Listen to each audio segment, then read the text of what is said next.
नमस्कार, आरआरसी नेटवर्कच्या ताज्या बातमीपत्रात आपले स्वागत। अशा आहेत आजच्या प्रमुख घडामोडी। हेडलाइन्स प्रस्तुत करता Marcus the readymade multibrand showroom. सर्वोत्तम quality, fresh stock, latest designs, reasonable rate. LRT college road, Raghuvanshi Mangal कार्यालयाच्या बाजूला, अकोला। अकोला लोकसभा निवडणुकीत विद्यमान आमदारांची लागणार कसोटी, सर्वांचे लागले लक्ष। दुहेरी हत्याकांडातील आरोपींना 3 दिवसांची पोलीस कोठडी, काही तासातच केली होती अटक। रिसोड पंचायत समितीमधील कृषी विभागाला लागली आग, महत्त्वाचे दस्तावेज जळून खाक। अवकाळी पावसानंतर जिल्ह्याचा पुन्हा वाढत चालला पारा, उन्हापासून बचावासाठी नागरिकांचा प्रयत्न। 2 मे पासून शाळांना सुट्टी, विदर्भात 1 जुलै नंतर होणार शाळा सुरू। आता सविस्तर बातम्या। अकोला लोकसभा निवडणुकीत विद्यमान आमदारांची सुद्धा कसोटी लागणार आहे। अकोला लोकसभा मतदारसंघात विधानसभा मतदारसंघनिहाय मतांचे गणित निर्णायक ठरेल। विधानसभा मतदारसंघात मतांचे दान प्राप्त करून घेण्यासाठी उमेदवारांमध्ये चढाओढ सुरू आहे। कुठला मतदारसंघ कुणाला साथ देतो हे पाहणे औत्सुक्याचे ठरणार आहे। अकोला लोकसभा मतदारसंघात 6 विधानसभा मतदारसंघ येतात। त्यातील अकोला पूर्व, मूर्तिजापूर आणि अकोट भाजपच्या ताब्यात असून बाळापूर येथे शिवसेना ठाकरे गट व रिसोडमध्ये काँग्रेसचे आमदार आहेत। दिवंगत आमदार गोवर्धन शर्मा यांच्या निधनामुळे अकोला पश्चिमची जागा रिक्त असली तरी हा मतदारसंघ गेल्या 3 दशकांपासून भाजपचा गड म्हणून ओळखला जातो। 2019 मधील लोकसभा निवडणुकीत 6ही विधानसभा मतदारसंघावर खासदार संजय धोत्रे यांनी विक्रमी मताधिक्य मिळवले होते, परंतु आता परिस्थिती बदलली आहे। अकोट आणि अकोला पश्चिम वगळता उर्वरित 4 मतदारसंघात वंचितने दुसऱ्या क्रमांकाची मते घेतली। 2019च्या तुलनेत आता मतदारसंघातील लोकसभा निवडणुकीत मोठा फेरबदल झाला। ॲडव्होकेट आंबेडकर रिंगणात कायम असून भाजपचे अनुप धोत्रे व काँग्रेसचे डॉक्टर अभय पाटील पहिल्यांदाच निवडणुकीच्या मैदानात उतरले आहेत। गेल्या निवडणुकीत धार्मिक रंग चढल्याने भाजपला एकतर्फी यश मिळवले होते। आता 2 मराठा समाजाचे उमेदवार असल्याने मतांचे मोठ्या प्रमाणात ध्रुवीकरण होणार आहे। जातीय समीकरण जुळवून आणण्यावर उमेदवारांचा भर आहे। गेल्या निवडणुकीतील सर्वच विधानसभा निहाय मिळालेले मताधिक्य कायम राखण्याचे भाजप पुढे तर काँग्रेस व वंचित पुढे मतदान वाढवण्याचे आव्हान आहे। त्या दृष्टीने संबंधित मतदारसंघाच्या आमदारांवर मोठी जबाबदारी असून त्यांच्या कामगिरीकडे पक्षांच्या वरिष्ठांसह राजकीय वर्तुळाचे लक्ष राहणार आहे। लोकसभेच्या तुलनेत विधानसभेमध्ये सर्वच ठिकाणी भाजपच्या मतांमध्ये घसरण झाली होती, त्यामुळे या निवडणुकीत काय होते याकडे सर्वांचे लक्ष लागले आहे। रामदासपेठ पोलीस स्टेशन हद्दीत येणाऱ्या परिसरात बुधवारी रात्री दुहेरी हत्याकांड घडले। या हत्याकांडातील सहभागी 2 आरोपींना न्यायालयाने 3 दिवसांची पोलीस कोठडी सुनावली असून तिसरा आरोपी विधी संघर्ष बालकाला बाल सुधार गृहात पाठवण्याचे आदेश देण्यात आले। या घटनेचा पुढील तपास रामदासपेठ पोलीस करीत आहेत। बुधवारी 17 एप्रिल रोजी उशिरा रात्री रामदासपेठ पोलीस स्टेशन हद्दीत येणाऱ्या रेल्वे स्टेशन चौकातील गुजराती स्वीट मार्ट जवळ अतुल रामदास थोरात याची धारदार शस्त्राने हत्या करण्यात आली। या दरम्यान काही मिनिटांनंतर याच पोलीस स्टेशन हद्दीत देशमुख फाईल परिसरातील राज संजय गायकवाड नामक युवकाची त्याच्या घरासमोर हत्या करण्यात आली। या दुहेरी हत्याकांडामुळे शहरात खळबळ उडाली होती। या दोन्ही हत्या 2 युवकांसह एका विधी संघर्ष बालकाने केल्याचे निष्पन्न झाले। पोलिसांनी घटनास्थळाची सीसीटीव्ही फुटेज आणि गुप्त माहितीवरून आरोपी मनीष शरद भाकरे, ऋषिकेश दीपक आपुतीकर व एका विधी संघर्ष बालकाला ताब्यात घेऊन चौकशी केली असता त्यांनी दोन्ही हत्यांची कबुली दिली। मनीष भाकरे याच्या विरुद्ध यापूर्वीच काही गुन्हे दाखल आहेत। दोन्ही आरोपींना ताब्यात घेतल्यानंतर या प्रकरणी गुन्हा दाखल करण्यात आला। आज या आरोपींना अकोला न्यायालयासमोर हजर करण्यात आले। मनीष भाकरे व ऋषिकेश आपुतीकर या आरोपींना न्यायालयाने 3 दिवसाची पोलीस कोठडी ठेवण्याचे आदेश दिले, तर आरोपी विधी संघर्ष बालकाला बाल सुधार गृहात पाठविण्याचे आदेश न्यायालयाने दिले। जुन्या वादातून हे हत्याकांड झाल्याचा अंदाज व्यक्त होत आहे। वाशिम जिल्ह्यातील रिसोड पंचायत समितीच्या जुन्या इमारतीमधील कृषी विभागाच्या कार्यालयाला आग लागण्याची घटना घडली। या आगीत कृषी विभागाचे महत्त्वपूर्ण दस्तावेज जळून खाक झाले। काही तासातच अग्निशमन विभागाने आगीवर नियंत्रण मिळवले। रिसोड पंचायत समितीच्या जुन्या इमारतीमधील कृषी विभागाच्या दस्तावेज रूमला आग लागून महत्वाची कागदपत्रे व साहित्य जळून खाक झाल्याची घटना गुरुवारी रात्री 8:30च्या दरम्यान घडली। सदर घटनेची माहिती नगर परिषदच्या अग्निशमन विभागाला मिळताच अग्निशमन दलाने घटनास्थळी पोहोचून आग आटोक्यात आणली। मात्र त्यापूर्वी आगीमध्ये महत्वाची कागदपत्रे व साहित्य जळून खाक झाले। आगीचे कारण मात्र अद्याप कळू शकले नाही। रिसोड पंचायत समितीमध्ये जुन्या इमारतीमध्ये पाणी पुरवठा व आधार कार्ड सेंटरचे काम केले जात आहे। कृषी विभागाचे दस्तावेज रूम असून या दस्तावेज रूममधून अचानक धूर निघत असल्याचे नागरिकांच्या निदर्शनास आले। त्यामुळे नागरिकांनी तात्काळ नगर परिषदेला सूचना दिली। ही माहिती मिळताच अग्निशमन दल विभाग कर्मचाऱ्यांनी सदर आग आटोक्यात आणली। यावेळी एक मोठा अनर्थ टळला आहे। सदर आग आधार कार्ड विभाग व पाणीपुरवठा विभागापर्यंत पोहोचली असती तर मोठे नुकसान झाले असते। आगीमध्ये झालेल्या नुकसानीबाबत अद्याप माहिती मिळू शकली नाही। अकोला जिल्ह्यात गत आठवड्यात झालेल्या अवकाळी पावसानंतर वातावरणात गारवा निर्माण झाला होता, परंतु आता पुन्हा वातावरण कोरडे झाले असून उन्हाचा पारा वाढत चालला आहे। या उन्हापासून बचावाकरिता नागरिक उपाययोजना करताना दिसत आहेत।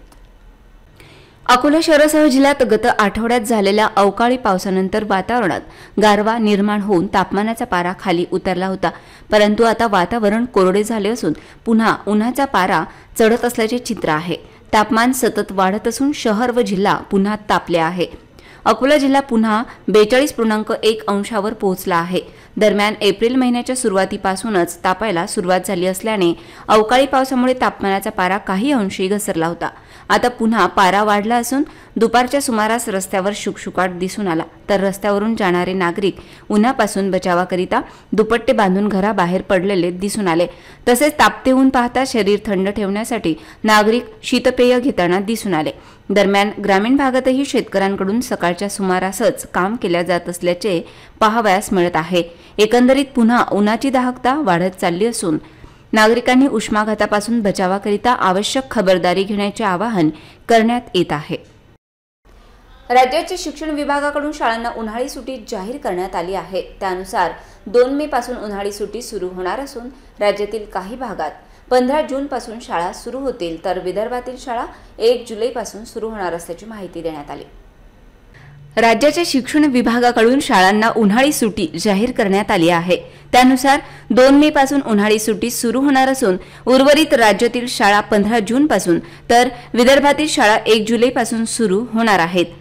प्राथमिक शिक्षण संचालक शरद गोसावी, माध्यमिक शिक्षण संचालक संपत सूर्यवंशी यांनी या संदर्भातील संयुक्त परिपत्रक प्रसिद्ध केले। राज्य मंडळाच्या प्राथमिक, माध्यमिक आणि उच्च माध्यमिक शाळांच्या उन्हाळी सुट्टीच्या कालावधीमध्ये एकवाक्यता सुसंगती राहण्यासाठी उन्हाळी सुट्टी शैक्षणिक वर्ष 2024-25 सुरू करण्याबाबतच्या सूचना देण्यात आल्या आहेत। त्यानुसार राज्यातील शाळांना 2 मे पासून उन्हाळी सुट्टी जाहीर करण्यात आली आहे। राज्यातील इतर मंडळांच्या शाळा वेळापत्रकानुसार सुरू असल्यास किंवा अशा शाळांमध्ये महत्त्वाचे शैक्षणिक उपक्रम राबवण्यात येत असल्यास विद्यार्थ्यांना सुट्टी जाहीर करण्याबाबत शाळा प्रशासनाने उचित निर्णय घेण्याबाबत स्पष्ट करण्यात आले आहे। पुढील शैक्षणिक वर्ष 2024-25 मध्ये विदर्भ वगळता इतर सर्व विभागातील राज्य मंडळाच्या शाळा 15 जून रोजी सुरू कराव्यात। जून महिन्यातील विदर्भातील तापमान विचारात घेऊन उन्हाळ्याच्या सुटीनंतर तेथील राज्य मंडळाच्या शाळा 30 रोजी रविवार येत असल्याने 1 जुलैपासून सुरू कराव्यात असे नमूद करण्यात आले आहे। काँग्रेस प्रणित महाविकास आघाडीचे उमेदवार डॉक्टर अभय पाटील यांच्या प्रचारार्थ काँग्रेसचे सरचिटणीस ज्येष्ठ काँग्रेस नेते खासदार मुकुल वासनिक यांचे शनिवारी अकोला महानगरात आगमन होत आहे। पातूर येथील सभेनंतर अकोला शहरात ठिकठिकाणी ते काँग्रेस प्रणित महाविकास आघाडीचे उमेदवार यांच्या प्रचारार्थ सभा घेणार असल्याची माहिती देण्यात येत आहे। काँग्रेस प्रणित महाविकास आघाडीचे उमेदवार डॉक्टर अभय काशीनाथ पाटील यांचा अकोटपासून तर रिसोडपर्यंत झंझावाती प्रचार सुरू आहे। काँग्रेस प्रणित महाविकास आघाडीचे समस्त पदाधिकारी व कार्यकर्ते आपले प्रचार अभियान ग्रामीण ते शहरी भागात जोमाने राबवित आहेत। डॉक्टर अभय पाटील यांच्या प्रचारार्थ अखिल भारतीय काँग्रेस कमिटीचे सरचिटणीस ज्येष्ठ काँग्रेस नेते खासदार मुकुल वासनिक हे शनिवार दिनांक 20 एप्रिल रोजी अकोला जिल्ह्यात येत असून ते डॉक्टर अभय पाटील यांचा प्रचार करणार आहेत। शनिवार दिनांक 20 एप्रिल रोजी सकाळी 11:30 वाजता खासदार मुकुल वासनिक यांचे पातूर येथे आगमन होणार आहे। डॉक्टर अभय पाटील समवेत महाविकास आघाडीच्या नेत्यांच्या उपस्थितीत पातूर परिसरात त्यांच्या जाहीर सभेचे आयोजन करण्यात आले आहे। त्यानंतर दुपारी 2:30 वाजता त्यांचे अकोला महानगरात आगमन होणार असून महानगरातील विविध परिसरात खासदार मुकुल वासनिक प्रचार अभियान राबवून महानगरातील महाविकास आघाडीच्या नेत्यांच्या समवेत त्यांच्या प्रचार सभा ठिकठिकाणी आयोजित करण्यात आल्या आहेत। या प्रचार दौऱ्यात काँग्रेस, राष्ट्रवादी काँग्रेस शरदचंद्र पवार, शिवसेना उद्धव बाळासाहेब ठाकरे, आम आदमी पार्टी, भीमशक्ती, शेतकरी कामगार पक्ष आदी महाविकास आघाडीच्या पदाधिकारी व कार्यकर्त्यांनी मोठ्या संख्येने उपस्थित राहावे असे आवाहन करण्यात आले आहे। अकोला महानगरपालिका कार्यालयाजवळ मनपा कर्मचारी संघटनांद्वारे जयंती उत्सवानिमित्त होर्डिंग व बॅनर लावण्यात आले आहेत। याची कोणतीही पूर्व परवानगी घेतली नसल्याची माहिती असून याला मनपाद्वारे अभय का दिले गेले असा प्रश्न उपस्थित झाला आहे। महापालिका क्षेत्रामध्ये अधिकृत होर्डिंगच्या माध्यमातून मनपाला उत्पन्न मिळते। तत्कालीन आयुक्त कविता द्विवेदी यांनी अवैधरित्या बॅनर, होर्डिंग तथा फलक लावणाऱ्यांवर कारवाई करण्याचे आदेश दिले होते। महापालिकेची पूर्व परवानगी न घेता होर्डिंग आणि बॅनर लावणाऱ्यांवर दंडात्मक कारवाई करण्याचे आदेश त्यावेळी पारित करण्यात आले होते। परंतु कविता द्विवेदी यांची बदली झाल्यानंतर ही कारवाईची मोहीम पुन्हा थंड बस्त्यात गेली। सध्या महापालिकेच्या प्रवेशद्वाराला लागून असलेल्या आवार भिंतीवर 14 एप्रिलच्या दिवशी महामानवाच्या जयंतीनिमित्त कर्मचारी संघटनाद्वारे लावण्यात आलेले बॅनर आतापर्यंत तसेच आहे। या बॅनरची कोणत्याही प्रकारची परवानगी कर्मचाऱ्यांनी महापालिकेकडून घेतली नाही।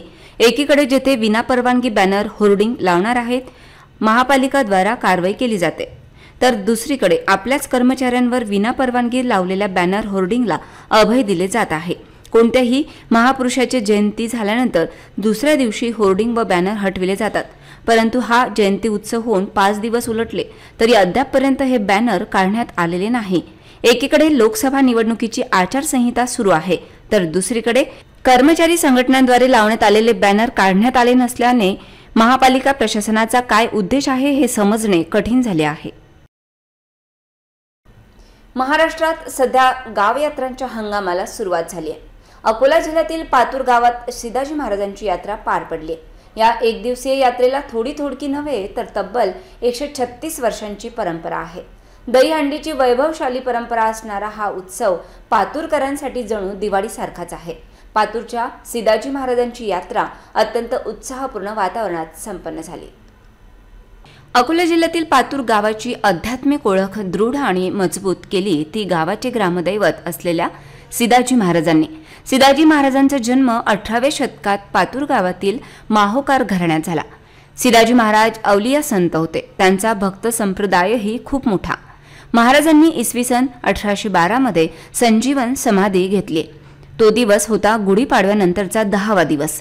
त्याआधी 1810 मध्ये आताच्या समाधी मंदिरासमोर असलेल्या ध्वज आणि खास परंपरा टाळाची प्रतिष्ठापना केली आणि याच दिवसापासून पातूरच्या ऐतिहासिक आणि वैभवशाली शिदाजी महाराजांच्या यात्रेला सुरुवात झाली। सकाळी महाआरतीने या यात्रेला प्रारंभ होतो। या यात्रेतील सर्वात मोठ्या आकर्षणाचं केंद्रबिंदू म्हणजे दहीहंडी। गावातील मंडळी मातीचं मडकं, माठात सजवलेली दहीहंडी घेऊन वाजत गाजत शिदाजी महाराज मंदिरात दाखल होतात। या दहीहंडीत मडक्यात पोहे, दही, भिजवलेले हरभरे, लोणचं यांचं मिश्रण करून भरलं जातं। दुपारी ठीक 12 वाजता काल्याचं कीर्तन होऊन महाआरती होते आणि या यात्रेला औपचारिक सुरुवात केली जाते। यावेळी प्रत्येक जण एकमेकांना दहीहंडीचा प्रसाद देतात आणि आधी मडकं, माठ एका ठिकाणी फोडले जात होते, मात्र आता ही प्रथा बंद करून मडके न फोडता एकत्रित करण्यात येतात। तर सायंकाळी शिदाजी महाराजांची पालखी गावातून काढण्यात येते।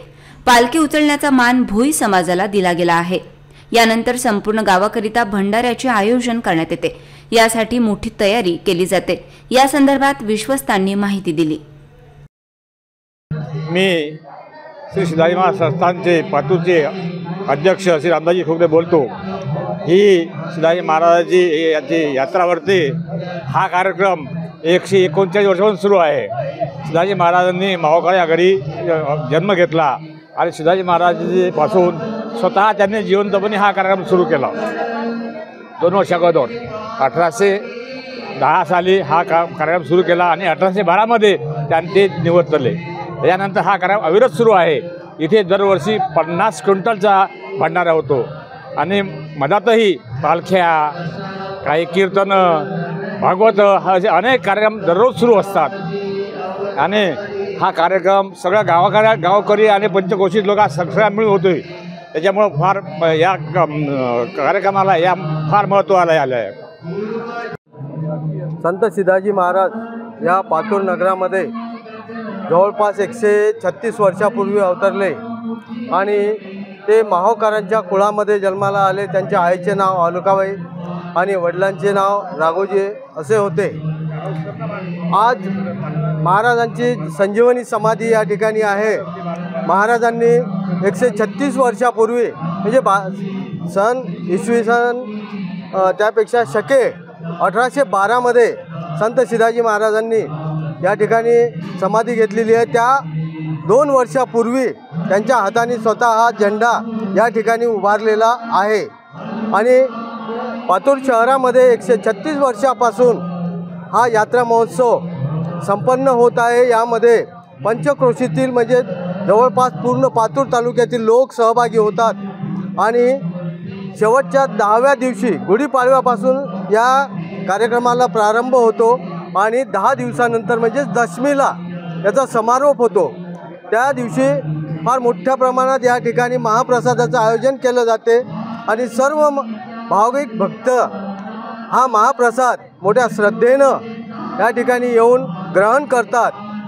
त्याचबरोबर या महोत्सवाची सांगता ही गावातून श्रीच्या पालखीची मिरवणूक होऊन रात्री 10 वाजता हा कार्यक्रम या ठिकाणी समाप्त होतो. शिवाजी महाराज पातूरचे शिवाजी महाराजवर पातूरच्या या पंचक्रोशीतील सर्व भाविक भक्तांची इतकी भक्ती आहे. ज्याप्रमाणे शेगावमध्ये जितकी विदर्भाच्या लोकांची भक्ती आहे तितकीच या शिवाजी महाराजवर या पंचक्रोशीतील सर्व लोकांची तेवढी भक्ती आहे. आणि विशेष म्हणजे इथली दहीहंडी ही दहीहंडी खूप फेमस झालेली आहे आणि या दहीहंडीचा जो क्रम आहे हा दरवर्षी वाढत चाललेला आहे आणि त्यामधून माहीत पडलं आहे किंवा लोकांची भक्ती किती श्रेष्ठ आहे इथं. आणि शिवाजी महाराज यांची जी मूर्ती आहे या मूर्तीची स्तुती केल्यापेक्षा ज्यांनी एकदा इथं येऊन दर्शन केलं त्याला जे इथं अनुभूती मिळते ती एक वेगळीच आहे. आम्ही सगळे सांगितले की बा देव आपला शिवाजी महाराज सर्वांना सुखी ठेव आणि जे काही समजा अडचणी असतील गोरगरिबांच्या इथं तुम्ही मागा. शिवाजी महाराज तुमच्या मागणीला पूर्णत्व करतात. शुक्रवारी सकाळी जालना येथून अकोला येणाऱ्या शिवशाही बसचा टायर शहरातील वाशिम बायपास चौकात फुटला. सुदैवाने यामध्ये कोणतीही जीवितहानी झाली नसली तरी प्रवाशांना नाहक त्रास सहन करावा लागला. नादुरुस्त व भंगार बसमुळे प्रवासी हतबल झाले असून याकडे लक्ष देण्याची मागणी होत आहे. एसटी महामंडळाच्या नादुरुस्त व भंगार बसेस रस्त्यावर बेधडकपणे धावत आहेत. या माध्यमातून प्रवाशांना नाहक त्रास सहन करावा लागतोय. अशा बसेसची योग्य ती दुरुस्ती करून बसेस चालवण्याची मागणी नागरिकांद्वारे कित्येक वेळा केली जात आहे. तरीही अशा भंगार बसेस अकोल्यात रोजच धावत असून आज सकाळी 8 वाजता वाशिम बायपास चौक येथे एसटी महामंडळाची बस शिवशाही क्रमांक MH06BW 4329 या गाडीचा टायर फुटला. सुदैवाने कुठल्याही प्रकारची जीवितहानी झाली नाही. सदर शिवशाही बस ही ब्रेकडाऊन जालना टू अकोला अशी प्रवासी घेऊन धावत होती. परंतु वाशिम बायपास चौक येथे या शिवशाही बसचा ड्रायव्हर साईडचा मागचा टायर फुटला. त्यामुळे प्रवाशांना नाहक त्रासाला सामोरे जावे लागले. सदर बसमधील प्रवाशांना दुसऱ्या बसमध्ये बसवून बस स्टँडवर सोडण्यात आली. आश्चर्याची बाब म्हणजे या बसमध्ये टायर बदलण्यासाठी जॅक व टायर बदलण्यासाठी लागणारे साहित्य सुद्धा नव्हते. चालक व वाहक दुसऱ्या बसमध्ये बसून बस स्टँडवर आले आणि जॅक व साहित्य घेऊन वाशिम बायपास चौकात परत पोहोचले आणि त्यांनी टायर बदली केली. एकंदरीत यावरून एसटी महामंडळाचा कारभार चव्हाट्यावर आला असून प्रवाशांमधून तीव्र नाराजी व्यक्त केली जात आहे. पुन्हा एक नजर टाकूया आजच्या प्रमुख घडामोडींवर. हेडलाइन्स प्रस्तुत करता Marcus the readymade multibrand showroom. सर्वोत्तम quality, fresh stock, latest designs, reasonable rate. LRT college road, Raghuvanshi Mangal कार्यालयाच्या बाजूला, अकोला. अकोला लोकसभा निवडणुकीत विद्यमान आमदारांची लागणार कसोटी, सर्वांचे लागले लक्ष. दुहेरी हत्याकांडातील आरोपींना 3 दिवसांची पोलीस कोठडी, काही तासातच केली होती अटक. रिसोड पंचायत समितीमधील कृषी विभागाला लागली आग, महत्त्वाचे दस्तावेज जळून खाक. अवकाळी पावसानंतर जिल्ह्याचा पुन्हा वाढत चालला पारा, उन्हापासून बचावासाठी नागरिकांचा प्रयत्न. 2 मे पासून शाळांना सुट्टी, विदर्भात 1 जुलै नंतर होणार शाळा सुरू. बातम्यांसाठी तुम्ही पाहत रहा RRC न्यूज. यूट्यूब चॅनलवर तुम्ही पण लाईक आणि सबस्क्राईब करा RRC डिजिटल अकोला हे यूट्यूब चॅनल. जगभरात कुठेही पहा RRC डिजिटल अकोला. पुन्हा भेटूया ताज्या बातम्यांसह, नव्या घडामोडींसह नव्या बातमीपत्रात. तोवर नमस्कार.